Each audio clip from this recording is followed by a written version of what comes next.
하나님의 말씀은 요한복음 4장 23절에서 24절 말씀입니다. 제가 봉독해 올려드리겠습니다. 아버지께 참되게 예배하는 자들은 영과 진리로 예배할 때가 오나니 곧 이때라. 아버지께서는 자기에게 이렇게 예배하는 자들을 찾으시느니라. 하나님은 영이시니 예배하는 자가 영과 진리로 예배할지니라. 아멘. 하나님이 받으시는 예배라는 제목으로 은혜를 나누고자 합니다. 오늘 이 본문에 하나님께서는 영과 진리로 드리는 예배, 그것을 말씀하셨는데 오늘 예수님께서 이 말씀을 어떤 의미에서 하셨는가 하는 것을 영적으로 우리가 이것을 볼 줄 알아야 됩니다. 그래서 이 오늘 본문의 말씀은 원래 1절에서 41절 말씀까지입니다. 그런데 우리가 이 말씀을 읽기 전에 먼저 이 당시에 예수님께서 어떤 마음으로 이 사마리아 여자에게 복음을 전했는가 하는 그 자체도 우리가 깨달아 알아야 오늘 본문의 말씀이 하나님께서 무엇을 지금 말씀하시는가 하는 것을 알 수가 있습니다. 어디에 성경 배우러 가서 여러분들 성경 배우러 많이 다니지만 그것은 지금 그렇게 배워봐야 영적으로 하나님께서 무엇을 말씀하시는가 하는 자체는 배울 수가 없습니다. 그것은 오직 성령님께서 직접적으로 우리에게 가르쳐줘야 깨달을 수 있는 부분입니다. 그래서 오늘 이 본문의 말씀 자체를 가지고 지금 무엇을 말씀하시는가 그 자체를 보겠습니다.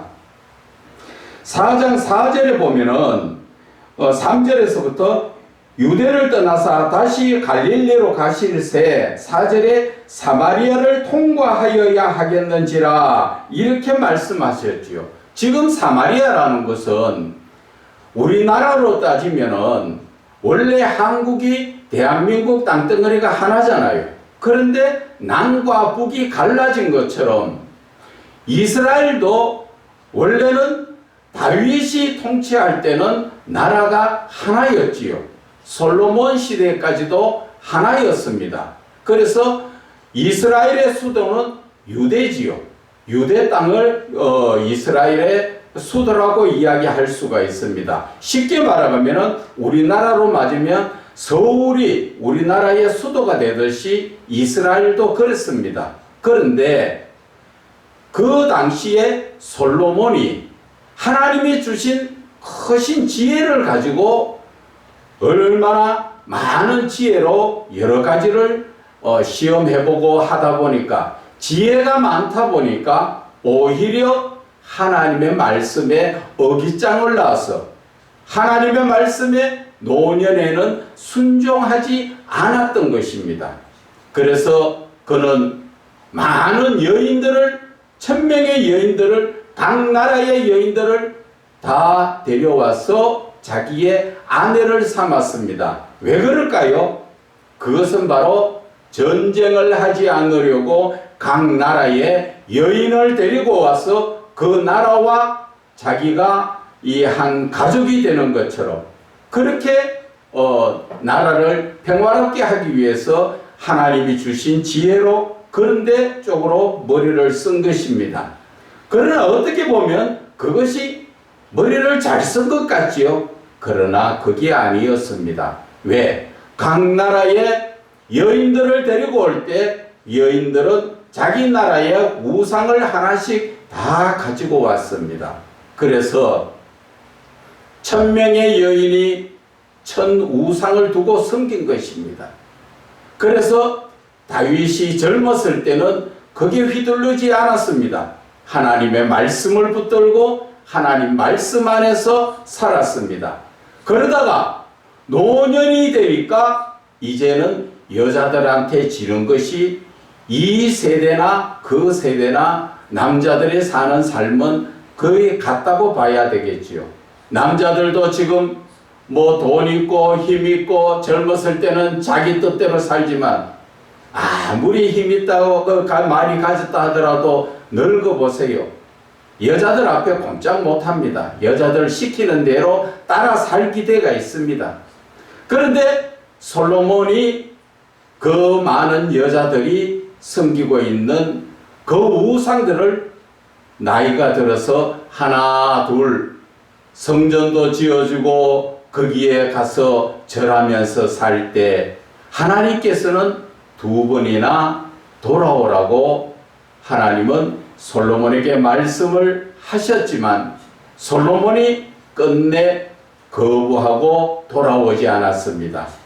그 당시에 많은 우상들을 섬기는 것을 이 시대로 말하면 우리가 기독교에서 예전에 한번 그랬지요. 한국에서 각종 종교에 다 구원이 있다 하면서 서로 종교로서 전쟁하지 말자 이러면서 한국에서 대회를 개최한 그러한 일이 있습니다. 그것이 바로 종교 다원주의라고 말하는 것입니다. 이 종교 저 종교 다 그래 인정해 줄게 그렇게 사는 것이 솔로몬 시대에 하나님 앞에 죄를 범한 그러한 잘못된 모습이었지요. 그래서 하나님께서는 어떻게 하셨습니까? 솔로몬에게 너 대에까지는 내가 손을 대지 않지만 너의 아들 대에 가서 나라를 가르겠다. 그렇게 말씀하셨습니다. 그래서 하나님은 솔로몬이 죽고 그의 아들 르호보암이 왕권을 지었을 때 하나님께서는 나라를 갈랐지요. 갈라가지고 북쪽에는 10지파를 다스릴 수 있도록 여로보암에게 맡겼고 남쪽에는 르호보암이 유다 지파를 다스리게 된 것입니다. 그래서 본의 아니게 나라가 우리나라처럼 북쪽과 남쪽으로 갈려져가 있었습니다. 그래서 과거에 부를 적에는 북이스라엘 남유다라고 불렀습니다. 그때 북쪽에 이 북이스라엘의 수도가 어디냐? 사마리아입니다. 그때 사마리아에 왕성하고 많은 활동이 있었는데 여로보암이 왕권을 가지고 북쪽 사마리아 땅을 다스릴 때 느꼈는 게 무엇을 느꼈는가 하면은 하나님 앞에 예배 드리러 절기와 그 모든 행사가 있을 때 모두가 다 이스라엘 백성이었기 때문에 어디로 갔습니까? 예루살렘으로 예배를 드리러 갔습니다. 그럴 때 그 여로보암이 생각을 했습니다. 뭐라 생각했을까요? 야, 우리 지금 북쪽에 있는 이스라엘 백성들이 남쪽에 예배드리러 자꾸 왔다 갔다 하다 보면 르호보암 남쪽의 왕에게 끌려서 잘못하면 나라를 빼앗길 수 있겠다 그렇게 생각해서 여로보암이 머리를 썼습니다. 어떻게? 베델과 단에다가 금송아지를 만들어 놓고 거기에다가 예배를 해라. 더 이상 예루살렘에 가지 않아도 된다. 이러한 엄청난 큰 죄를 범함으로써 그가 그 가족들까지 하나님 진노에서 후대가 없을 정도로 다 망하고 망했던 것입니다. 그래서 그때에 단과 베델에 금송아지 한 마리씩 갖다 놓고 거기에서 절을 하고 거기에다 예배드리던 그 풍속이 지금까지 오늘 이 본문의 사마리아 여인에게 지금 그 풍속이 내려왔다는 것입니다. 그것이 보면은 20절에 보면은 나옵니다. 19절에 여자가 이르되 주여 내가 보니 선지자로소이다. 누구 보고? 예수님 보고. 자기의 과거를 쪽지 깨끗이 맞춰내니까 그런 말을 했지만은 예수님 앞에 자기가 말을 돌립니다. 우리 조상들은 이 산에서 예배하였는데 이 산이 어디입니까? 베델과 단이라는 것이죠. 거기에 금송아지를 두고 섬기던 그 제사법이 아직까지도 거기에 예배를 드리는데, 당신들의 말은 예배할 곳이 예루살렘에 있다 말했습니다. 유대인들은 예루살렘에서 예배를 드리고, 이 지금 사마리아 사람들은 단과 베델에서 예배를 드리더이다, 이 말을 하게 된 것입니다. 그래서 오늘 이 사마리아에 대해서 잠깐 알고 넘어가야 됩니다. 사마리아가 북이스라엘의 수도라 그랬지요. 남쪽의 수도는 유대고, 한국으로 말하면 남쪽의 수도는 서울이고 북쪽의 수도는 평양이지요. 그것처럼 그렇게 갈라져가 있어서 그들은 따로따로 예배를 드린 것이, 그게 하나의 전해져 내려오던 이 산에서 드리던 예배였습니다. 그런데 지금 이 사마리아가 예수님 오시기 722년 전에 아수르가 침공해서 그 나라를, 북이스라엘을 멸망시켰습니다. 남유다는 568년에 그것이 멸망당했지만은 그 이전에 북쪽에 있는 사마리아가 먼저 멸망을 당했습니다. 그래서 아수르가 쳐들어와 가지고 많은 사람, 좀 재력 있고 똑똑한 사람들은 자기 나라에 데리고 끌고 포로로 잡아갔지요. 그리고 나서 아수르에 있는 사람들을 여기에 사마리아에다가 많이 가도록 했습니다. 그래서 사마리아가 반 이상, 확실한 숫자는 아니지만은 아수르 사람들, 이방인들이 들어와서 사는 그러한 삶이 된 것입니다. 그러다 보니까 나라는 망가지고 사람은 적다 보니까 아수르 사람들이 와서 이 나라까지도 아수르로 만들기 위한 그런 하나의 정책이었죠.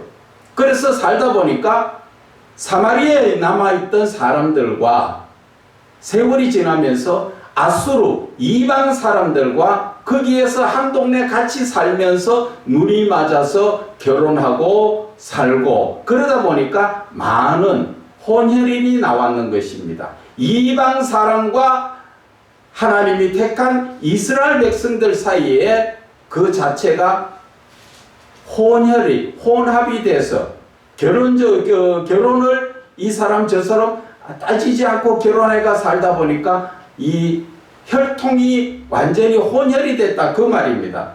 그러다 보니까 유대인들은 사마리아 사람들을 손가락질하는 이유가 혼혈인, 더러운 사람, 부정한 사람, 이방인 사람들과 섞어서 사는 사람, 그래서 그 사마리아 사람들을 부정한 사람이라고 생각하고, 혼혈인이 많기 때문에 그들이 전부 부정하다고 해서 사마리아 사람을 상종하지 않았던 것입니다.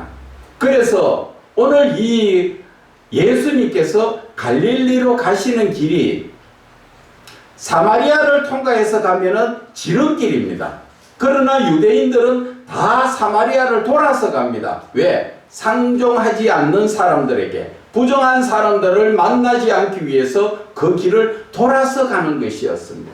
그런데 오늘 예수님은 이 사마리아 땅을 직접적으로 방문하셨다는 것입니다. 그래서 오늘 이 말씀 속에서 보면은 그 7절에 보면 나오지요. 4장 7절에 사마리아 여자 한 사람이 물을 기르러 왔으며 예수께서 물을 좀 달라 하시니까 9절에 사마리아 여자가 이르되 당신은 유대인으로서 어찌 사마리아 여자인 나에게 물을 달라 하나이까? 그 이유는 유대인이 사마리아인과 상종하지 않았다는 것입니다. 상종하지 않았던 사람이 와서 물 달라고 지금 그 말을 할 때 이 여자는 이상하게 생각했다는 것이죠. 그러나 이것은 하여 예수 그리스도께서 우리에게 보여주시는 크신 사랑입니다. 성경에는 지금 안 나타나가 있지요. 그래서 이 말씀을 영적으로 볼 줄 알아야 된다는 것이지. 예수님도 유대인으로서 사마리아를 거치지 않고 바로 갈 수가 있지만 일부러 믿지 않는 그 이방인 동네에 들어간 것은 하나님의 사랑을 전하고 복음을 전하기 위해서 일부러 가셨다는 것을 오늘 말씀하여 주시는 것입니다. 그래서 예수님은 사마리아 여자에게 만나 대화를 하지요. 대답하면서 그 말씀을 할 때 그 여자에게 물 좀 달라. 그것은 갈증이 나서 말씀하시는 것도 있지만 여인에게 먼저 가까이 가서 복음을 전하기 위한 그러한 예수님의 그 하나의 설교법이라고 볼 수가 있는 것입니다. 그래서 물 좀 달라 하니까 당신은 유대인인데 어떻게 사마리아인 여자 나에게 물을 달라 합니까? 그때부터 예수님은 말씀을 하십니다. 그래서 10절에 예수께서 대답하여 이르시되 네가 만일 하나님의 선물과 네게 물 좀 달라 하는 이가 누구인 줄 알았더라면 네가 그에게 구하실 것이요 그가 생수를 내게 주었으리라. 여기에서 생수라는 것은 무엇을 의미합니까? 바로 성령을 말씀하시는 것입니다. 그래서 예수님은 그 여인에게 복음을 전하게 되는 것입니다. 그런데 오늘 예수님과 이 여인의 대화 속에서 오늘 본문의 말씀이 핵심이 여기서 나오는 것입니다. 자, 오늘 23절에 예수님께서 아버지께 참되게 예배하는 자들은 영과 진리를 예배한다. 그런데 왜 그 말씀을 하셨을까요? 그것은 20절에 그 여인이 이 산에서 우리 조상들은 이 산에서 예배했는데 당신들은 예배할 곳이 예루살렘에 있다 하고 예루살렘에서 예배드리지 않습니까? 그러니까 예수님께서 21절에 말씀하시는 걸 잘 보셔야 됩니다. 21절 중간에 이 산에도 말고 예루살렘에도 말고 너희가 아버지께 예배할 때가 이른다. 예수님께서 말씀하시는 것은 예배의 장소가 중요한 것이 아니다. 그 말씀하시는 것입니다. 예루살렘이라는 그 의식적으로 모두가 성지라고 생각하는 꼭 그곳에 가서 예배 드려야 되는 것이 아니라 이 산에 당과 베델에서 드리는 그 예배가 중요한 것이 아니다. 장소가 중요한 것이 아니라 무엇이 중요하다고? 네 마음이 중요한 것이다. 오늘 그 마음을 말씀을 하시는 것입니다. 그래서 오늘 말씀하시는 것이 예배할 때가 오는데 곧 이때라. 근데 예배할 때가 아버지께 참되게 예배한다는 것은 참되게 예배한다는 것은 온전한 믿음으로 말미암아 하나님 앞에 예배드리는 것을 말씀하시는 것입니다. 우리가 온전한 믿음의 예배를 누가 먼저 드렸습니까? 우리가 아담의 후손인 가인과 아벨의 제사를 하나님이 아벨의 제사만 받으셨지요. 히브리서 11장 4절에 보면은 분명하게 나옵니다. 아벨은 믿음으로 예배를 드렸기 때문에 죽은 후에도 하나님이 증거하신다고 말씀하셨습니다. 저와 여러분이 드려지는 예배, 온전한 믿음의 예배가 되어야 하는 것입니다. 온전한 믿음의 예배는 어떻게 드리는 것입니까? 오늘 본문에 말씀하셨지요. 참되게 예배하는 것은 바로 영과 진리로 예배해야 된다. 영과 진리로 예배한다는 것은 어떠한 뜻을 말씀하시는 것일까요? 예배라는 것은 우리가 형식적으로 하나님 성전에서 고개 숙이고 예물 드리는, 하나님은 그 말씀을 하시는 게 아니에요. 우리가 과거 레위기에 바라보면 어떠한 예배를 제사를 드렸습니까? 하나님 앞에 나가려면 짐승을 하나님 앞에 잡아서 드렸지요. 나 대신에 대속물로 드렸다는 얘기입니다. 그런데 하나님은 지금 나의 자신을 원하시는 것입니다. 저와 여러분이 하나님 앞에 예배 드리러 나온다는 것은 그냥 뭐 현대적으로 짐승을 가지고 오지 못하니까 헌금을 들고 와서 하나님 앞에 드리고 앉아서 말씀 듣는 게 예배인 줄 아십니까? 여러분, 너무도 하나님의 말씀을 바르게 깨닫지 못해서 이러한 잘못된 예배를 지금도 드리고 있다는 것입니다. 자, 우리가 온전한 예배를 지금 한번 보겠습니다. 온전한 예배라는 것은 어떻게 드려지는가? 그것은 로마서 12장 1절을 말씀을 우리가 한번 볼게요.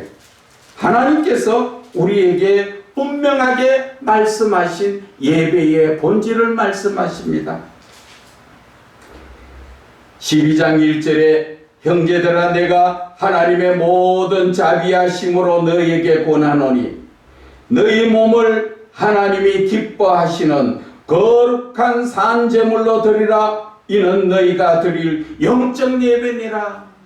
하나님이 기뻐 받으시는 예배는 짐승을 드리고 헌금을 드리는 예배가 아니라 내 자신을 하나님 앞에 드리라는 것이지. 하나님은 그것을 기쁘게 받으신다는 것입니다. 그런데 내가 온 세상 살다가 예배 시간 되어서 헐떡헐떡 나와서 하나님 앞에 드려지면 그것이 하나님이 기뻐 받으시는 예배가 될까요? 천만의 말씀입니다. 하나님은 우리의 몸을, 너의 몸을 하나님이 기뻐하시는 거룩한 산제물이래요. 거룩해야 된다는 것이지요. 여러분, 내가 하나님 앞에 구약의 예배를 제사를 드리러 갈 때 내 죄를 누구에게 전가십니까? 내 죄를 짐승에게 안수하고 전가시키고 나서 그 짐승을 잡아서 그 피를 하나님께 드리잖아요. 그러나 하나님의 영적 예배는 저와 여러분을 받으시기를 원하시는 것입니다. 대속제물인 짐승, 대속제물인 헌금을 받으시는 목적이 아니라 나 자신을 하나님은 받으시기를 원하신다는 것입니다. 그런데 저와 여러분이 내 자신을 하나님께 드릴 준비가 되어 있습니까? 거룩하지 않으면 주님 받으시옵소서 한다고 하나님 받으십니까? 내 자신이 거룩해야 된다는 것입니다. 어떻게 거룩해야 됩니까? 예배 전에 우리는 분명히 와서 하나님 앞에 충분히 내 자신을 깨끗하게 회개하고 내 자신을 예배에 준비된 자가 되어야 하는 것입니다. 그리고 예배 드릴 때만 그런 것이 아니라 내 삶 자체가 죄를 떠난 거룩한 삶을 살아야 한다는 것을 오늘 하나님께서 말씀하시는 것입니다. 그런데 저와 여러분은 어떤 삶을 살고 있습니까? 하나님 앞에 지금 예배를 드리고 있는 저와 여러분의 모습이 하나님이 기뻐 받으시는 거룩한 산제물이 되었습니까? 아닙니까? 오늘 그러한 삶을 우리는 평상시 하나님의 거룩한 산제물이 되기 위해서 어떻게 준비하라고 말씀하셨습니까? 바로 12장 1절 다음 2절을 우리가 보면 말씀하십니다. 우리가 영적 대의 예배를 드리는 사람은 바로 이 세대를 본받지 말아라는 것이죠. 이 세상 사람들이 살아가는 그 풍속을 따라 살면 안 된다는 것을 말씀하십니다. 왜 그럴까요? 나는 하나님 앞에 거룩한 산제물이요, 나는 하나님의 시민권을 받은, 하늘의 시민권을 받은 자니까 삶이 구별된 삶을 살아야 한다는 것을 오늘 말씀하여 주시는입니다. 그리고 나서 두 번째 무엇을 또 말씀하십니까? 오직 마음을 새롭게 함으로 변화를 받으라. 지금까지 세상에 붙들려서 세상과 더불어 살던 것을 이제 내 마음을 결단하고 하나님께로 완전히 바꾸는 삶을 살아야 된다. 오늘 그 말씀을 하시는 것입니다. 그리고 나서 세 번째는 무엇을 말씀하십니까? 하나님이 무엇을 원하시는가? 선하시고 기뻐하시는 온전한 뜻이 무엇인지, 하나님이 나에게 무엇을 지금 기뻐 받으시고 있는가 하는 것을 우리는 생각하면서 그러한 삶을 살아야 한다는 것입니다. 바로 그러한 이 삶을 사는 것이 영적 예배라고 말씀드리지요. 그리고 나서 우리는 다시 한번 12장 1절을 찾아보게 되면은 하나님께서 분명히 말씀하시지요. 너희 몸을 하나님이 기뻐하시는 거룩한 산제물로 드리라. 이는 너희가 드릴 영적 예배라고 말씀하셨는데, 하나님이 원하시는 것은 우리의 몸과 마음을 다 받으시기를 원하는 거죠. 하나님 앞에 저와 여러분이 산제물로 드려졌다면, 그러면 이제 내 것이 있을까요, 없을까요? 내 것이 없습니다. 모든 것이 하나님 앞에 드려졌으니까 하나님의 뜻대로 나를 쓰임받고 하나님의 뜻대로 명령하신 대로 살아가는 것이, 그것이 바로 내가 산제물로 드린 것입니다. 그런데 우리는 예배를 드리고 나서부터, 그때부터는 내 마음대로지요. 그것은 하나님 앞에 나를 드린 것이 아니라 그냥 형식적인 예배만 드렸다 하는 것을 우리는 증거하는 것입니다. 그래서 로마서 10장 1절에도 뭐라 말씀하십니까? 형제들아, 내 마음에 원하는 바는 하나님께 구하는 바는 이스라엘을 위함이니 곧 그들로 구원을 받게 함이라. 그리고 2절에 내가 정언하노니 그들이 하나님께 열심은 있으나 올바른 지식을 따른 것이 아니다. 하나님께서 가르쳐 주시는 모든 말씀을 따라 사는 것이 아니라 내 생각대로 살다 보니까 3절에 하나님께 영광 올려드리는 것은 깨닫지 못하고 자기의 영광만 나타내려고 힘써 살아가다 보니까 하나님 말씀에 복종할 수가 없다는 것을 말씀하지 않습니까? 저와 여러분이 심령이 찔리지 않습니까? 오늘 지금까지의 말씀이 다 누가 들어야 되는 것이 아니라 나에게 하는 말씀이고 내 가슴을 찔리는 말씀인 것입니다. 그래서 저와 여러분이 예수를 믿는 자라면 예수님께서 우리에게 뭐라 말씀하셨습니까? 먹고 사는 문제 다 열심히 일하고 나서 예수 믿으라 했습니까? 마태복음 6장 33절에는 너희는 먼저 그의 나라와 의를 구하라. 그리하면 이 모든 것을 더하시리라 말씀하신 것처럼 우리가 먹고 사는 문제가 급한 것이 아니라 하나님 앞에 온전히 내 자신을 드리고 하나님을 나 마음속에 모셔다 드리는 그리스도인이라면 늘 입으로 부르짖는 임마누엘의 하나님, 나와 함께 하시는 하나님이 된 이후에 하나님께서 우리의 삶을 하나님이 책임져 주신다 하잖아요. 그런데 우리는 예수를 믿는다고 주여 주여 말은 하지만 그 삶은 하나님의 뜻대로 사는 것이 아니라 내 뜻대로 내 생각대로 산다는 것을 말씀하여 주시는 것입니다. 저와 여러분, 이제 어떻게 살아야 할까요? 이제 하나님의 말씀을 듣고 보니까 오늘 찔리는 것이 많지요. 예수를 믿는다는 것은 우리가 곁길로 잠깐 나가서 예수를 믿는 것은 사랑을 하는 것입니다. 이 사랑이라는 것은 예수님께서도 말씀하셨지요. 하나님을 사랑하고 내 이웃을 내 몸같이 사랑하라 했습니다. 저와 여러분이 그 말씀을 따라 내 이웃을 내 몸같이 사랑합니까? 사도행전의 사도들은 예수를 믿고 그 마음의 은혜와 성령의 충만함을 받아서 그들의 삶은 어땠습니까?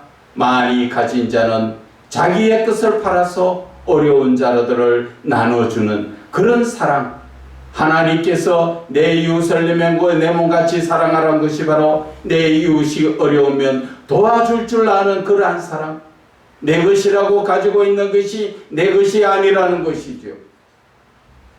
누가복음 12장 47절에는 뭐라 말씀하십니까? 많이 맡은 자에게 많이 달라 할 것이고 많이 준 자에게 하나님은 그것을 찾으신다고 말씀하십니다. 많이 맡은 것은 무엇을 말씀하실까요? 그것은 하나님이 주신 재물을 말씀하십니다. 내 혼자만 등 뜨시고 배부르게 살으라는 것이 아니라 그것을 나누어라는 것을 말씀하시고, 또 많이 받은 자, 하나님은 사랑을 많이 주셨는데 사랑을 많이 받은 자는 자기 혼자만 그 사랑을 누리라는 것이 아니라 이웃에게 사랑을 나누라고 주신 것이 바로 아가페적 사랑이라는 것입니다.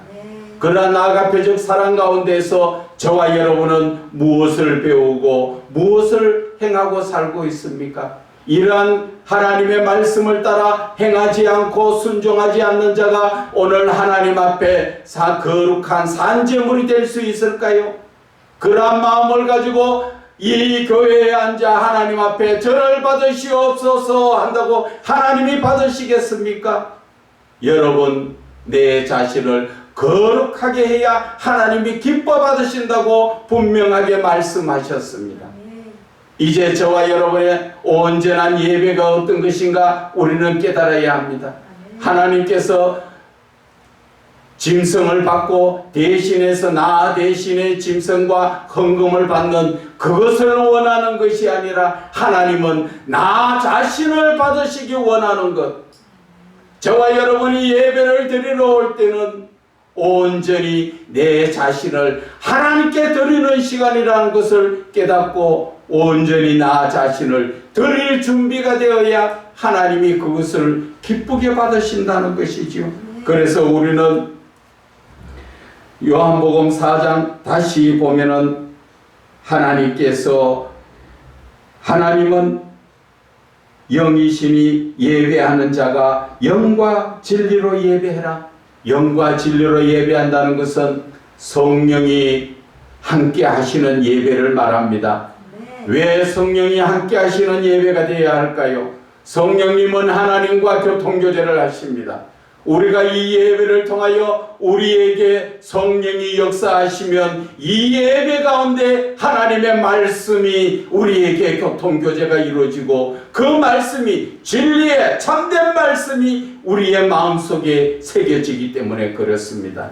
바로 그래서 영과 진리라는 것은 성령의 이끌림 받는, 진리라는 것은 하나님의 말씀으로 그 가운데서 예배를 드리라는 것입니다. 그런데 우리는 예배 가운데 재미있게 하기 위해서 많은 예화를 들어서 쓰지만 하나님은 그러한 예화를 기쁘게 받으시지 않는다는 것을 아셔야 하는 것입니다. 하나님께서는 하나님의 지금 심령이 하나님이 뭘 말씀하시는가 그 자체를 알기를 원하고 전하는 자가 하나님의 심령을, 하나님의 그 의도와 뜻을 우리는 전할 줄 아는 그러한 영적인 목사가 되어야 한다는 것을 말씀하여 주시는 것입니다. 예수님께서 다시 한번 말씀드리지만 예수님께서 사마리아로 들어가신 것은 이방인들을 가까이 하지 않는 유대인들이 일부러 사마리아로 들어갔다고 하는 것은 바로 사마리아에 예수 그리스도의 복음을 전하기 위한 예수 그리스도의 크신 사랑이라는 것을 여러분들은 아셔야 됩니다.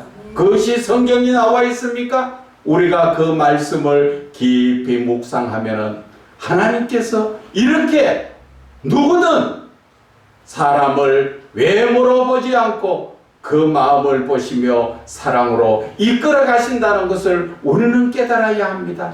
저와 여러분은 어떠한 삶을 살고 있습니까? 예수 믿는 자들끼리만 아이고 집사님, 권사님, 목사님 서로 가까이 하고 나머지 바깥에 나가면 언제 봤어? 그러한 삶을 원하실까요? 우리는 예수 그리스도의 사랑을 배우고 이 사랑으로 하나님 앞에 드려지는 영과 진리로 성령의 이끌림 받는 하나님의 계시의 말씀을 통하여 하나님 앞에 드려지는 그러한 예배가 되기를 하나님은 원하시고 우리에게 오늘 이 말씀의 깊은 뜻을 우리에게 깨닫게 해주시는 이것이 바로 하나님의 뜻을 전하는 영적 말씀이요 영적인 예배라는 것을 여러분들은 깨달으시고 이제 앞으로 하나님 앞에 드려지는 예배, 예물 드리는데 초점을 맞추지 마시고 예배 드리러 가기 전에부터 내 몸과 마음을 하나님께서 기뻐하시는 산제물이 될 수 있도록 거룩한 자가 될 수 있도록 준비하시는 저와 여러분이 되시기를 주 예수 그리스도의 이름으로 축원을 드립니다.